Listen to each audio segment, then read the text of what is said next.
Met haar zoon Hessel en dochter Jeske gingen ze naar het Louter gemeentekantoor.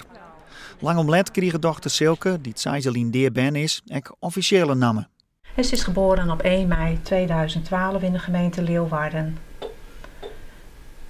En het is de bedoeling dat jullie daar een handtekening onder zetten. Meer is het eigenlijk niet.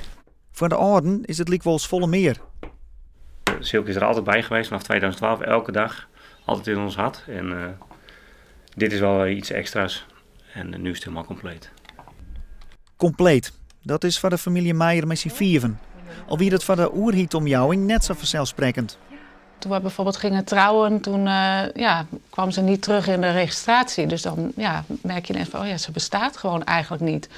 En dat doet niks af van hoe ze voor ons bestaat. Dus in die zin is het voor ons niet heel belangrijk in hoe we over haar denken. Of voor ons is ze er altijd. Maar dat ze er nu officieel ook is en dat we nu zo met z'n 5 hier op papier staan, dat vind ik toch wel heel mooi. Ja.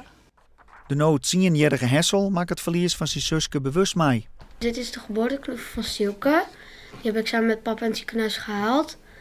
En op de dag van de begrafenis hebben wij die uit het kistje gehaald. En toen heb ik een van mijn knuffels bij het kistje gedaan. En dan heb ik haar knuffel gepakt en die is nu altijd bij mij. Overal. Ja. Na de registratie ziet het gezin Silke op. Ze leidt begroeven bij de kerken van Lekkem. Het is hoe het oorzezoors. En ik voel me eigenlijk wel blij of zo. En dat voel ik me niet altijd als ik hier sta, maar nu wel. Want ik vind het speciaal dat ze er nu echt mag bestaan en haar naam gezegd en geschreven mag worden.